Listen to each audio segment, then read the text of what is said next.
без звезди, сред студи мъгла, търсех посока за моята съдба.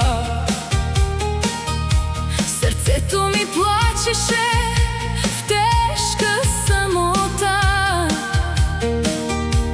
жадно за смисъл, за светлина.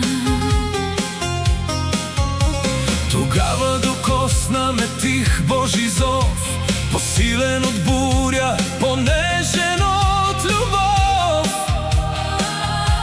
И чух в душата си глас благословен: детето ми, аз съм до теб всеки ден. И разбрах мига на свята красота. Любовта му е неговата душа. Любовта на Бог е душата му жива. Река от светлина, Безкрайно красива. Щом слее се с моята малка душа, се ражда в мене небесна съдба. тогава ставам Божие дете завинаги аз, Осветен от неговия вечен глас. една душа, едно сърце, една любов без край. И вечността разтваря своя рай. Не със сила земна, не с власт и закон, а с любов променя ни небесния трон. Разбива окови, лекува страх, изтрива сълзите от всеки грях. Когато пред него смирено стоя, усещам как диша в мен вечността. И всичко човешко се слива в зов, безкрайната сила на Божия любов.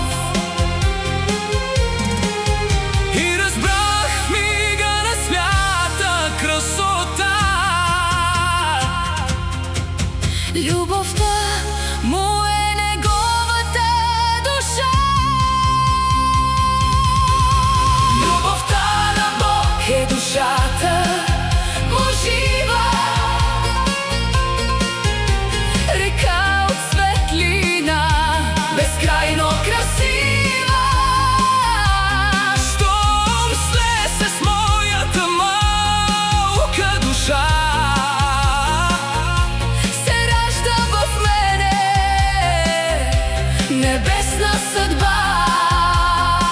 тогава ставам Божие дете завинаги аз, Осветен от неговия вечен глас. една душа, едно сърце, една любов без край. И вечността разтваря своя рай. Няма смърт за душа, докосната свише, щом Божия любов в нея диша. Няма мрак, няма страх, Няма раздяла тогава, когато Бог живее в нас. две души вече не са, а една светлина. Съединени отвъд времето и смъртта, И пеят ангелите в небесния чертог. спасена е душата. Едно е с Бог. Любовта на Бог е душата му жива. Вечна като утро, Над земя мълчалива. щом слее се с моята малка душа, Се ражда в мене небесна съдба.